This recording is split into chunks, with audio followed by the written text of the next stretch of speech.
Well, we needed to play, which you guys probably saw that, which was good. Just glad. Obviously, tough start. Glad the way the guys responded, and when you finish the game 80-48.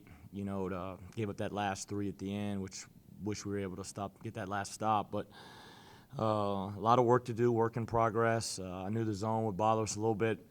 We got to understand where we need to be and where we need to attack the zone. But second half, I thought they did a good job moving the ball a little bit more, attacking more, and being more efficient against the zone. And then defensively, we got a little bit better as well, and that was a big key. So it's early. We've got to have 2 good days of prep because we got a really, really good basketball team coming here Wednesday that got a lot of respect for and familiar with from a long time. Played them many years ago. It's a program that's been good for a long, long time. Raise hand button in your participants menu, and our first question will come from Travis Stein to the Ames Tribune. Go ahead, Travis. Steve, I'm sure that start wasn't what you wanted, but were you expecting something turbulent like that, given what the last few months have been like?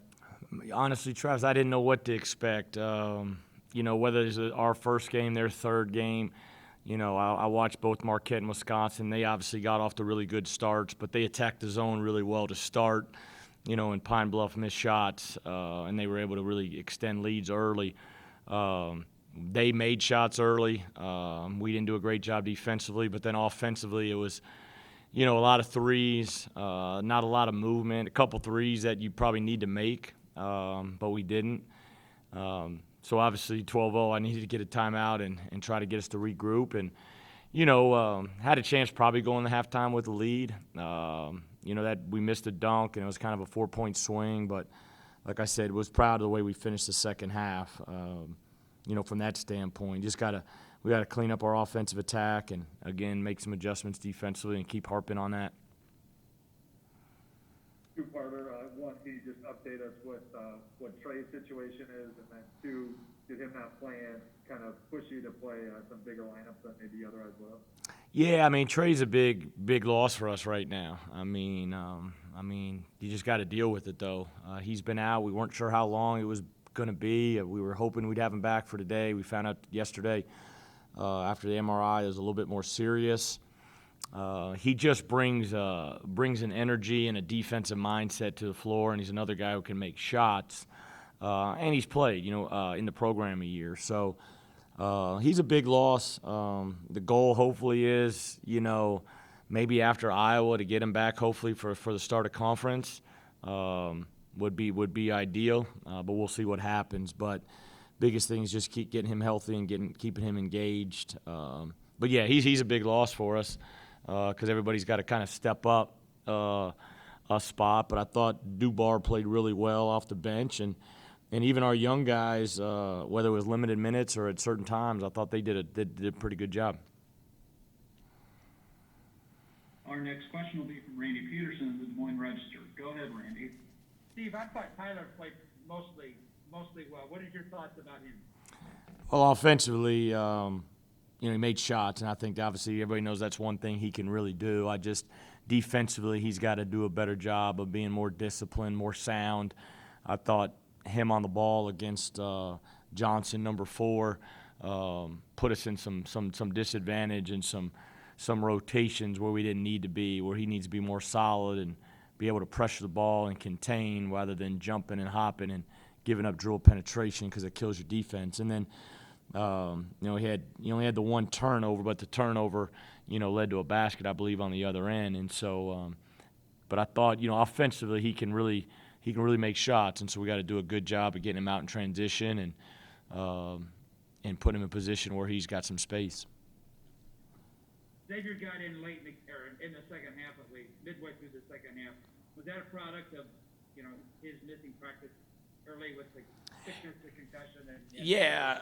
We got a couple 5-men. That's part of it. The other thing is he is a little bit behind from a standpoint where, with a concussion and just a lot of things that he's faced in a short time of being here. But I think you saw in those 9 minutes that he played, whenever he can start getting some consistency, whenever he gets his strength underneath him, his legs underneath him, and can put multiple weeks together, that his upside is tremendous. Finished a couple around the rim. He just got to get more reps and practice so he understands more about what we're doing on both ends. But was pleased with him, because it's a 10-point game, about 9 to go, and threw him out there and let him play, and I thought he did a good job. Thank you. Thanks, Randy. Our next question will be from Sam Stubbe of the Iowa State Daily. Go ahead, Sam. Hi, so Darling Stone came off the bench and led the team in rebounding. How impressed were you with him, and what did you see from him? Well, he's just one that's kind of grows on you to where when he first got here, I wasn't sure, what he was going to do or how he was going to do early. And then he just kind of keeps growing on you because he doesn't make a lot of mistakes, and he's around the ball, and he does simple things and tough things. And kind of playing him at the 3 and the 4 some, but thought he had good activity in the zone on the baseline. Obviously 6 offensive rebounds, 8 total. Played 28, it was a plus 28, which, sometimes you can open, that stuff sometimes can be disjointed a little bit, but played 22 minutes. I was really proud. I thought he did a really good job. Our next question will be from Michael Slane of Cyclone Alert and 247 Sports. Go ahead, Michael. Hey, Coach, just building off the last question a little bit, you had mentioned the freshman in your opening statement.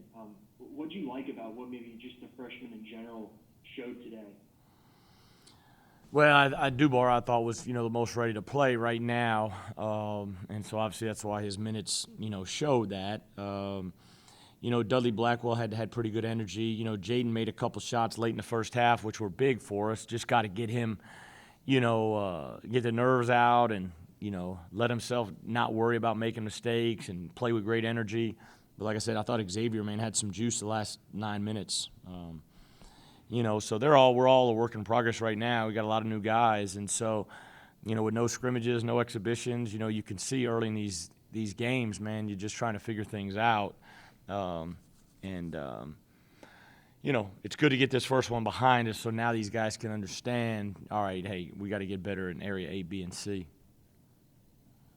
And then with Jaden, it looked like his shot wasn't necessarily falling tonight. Do you feel like there was some rust there for him, not playing a game in, more than a year now? Yeah, I think so. Didn't think about that as much, from a standpoint. He had sat out a year, but I thought he finished the game a lot better. He had 5 assists, 1 turnover, second in our team in assists. He has playmaking capabilities. Just need him to be more efficient offensively. 3 for 10 from the field, 2 for 7 from 3. He can get those numbers up a little bit. Defend. We need him to rebound some more, just because he has size if we're going to play 4 guards. But, he probably did have a lot of rust on him. And, I think when he's locked in and going, I think he has a chance to be a good player for us. Our next question will be from Travis Hines of the Ames Tribune. Go ahead, Travis. Your point guard was second on the team in rebounds. How do you feel like you guys did on the glass today? We got out-rebounded by 5. Our goal was to try to have 7 or less offensive rebounds. They'd averaged about 12 the last 2 games, so I thought we were just okay on the glass. Dubar's most of his came offensively, but Bolton had 6 defensive. You look at, we got to get Young rebounding. He had 20 minutes, no rebounds. We got to get him rebounding. George had 4 in 13 minutes. We got it. We can't give South Dakota State multiple opportunities, so we're gonna have to continue to harp on that. Our next question will be from Sam Stubbe of the Iowa State Daily. Go ahead, Sam. Hi, so what was your message to the team at halftime, and how important was it to come out and win those first 5 minutes of the second half? I think the message was, man, all right, you guys got your nerves out. You've kind of seen what it's like. It's, this is how the environment is. This is college basketball. We got to get going now. Defensively, guys, they're catching it anywhere they want to. We're not fronting the post. We're denying people way out of the scoring area and getting back cut.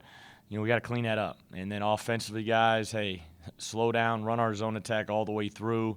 Quit taking the first open 3 and let's move it around some. And so, I thought they responded. It was good to get the early, quick, get the lead back right away in the second half, and then we were able to kind of go from there. And, if you look at, we had a chance to hold them under at 60 or less. They had 58 and 57 their first two games. That was our goal. We were right there. Offensively, we need to clean some things up like I touched on. And then defensively, second half, I thought we were a lot better in just our focus on trying to keep the ball away from guys. And that's all we have for you today, Coach. Thanks for your time. All right, thanks, guys. Goodbye.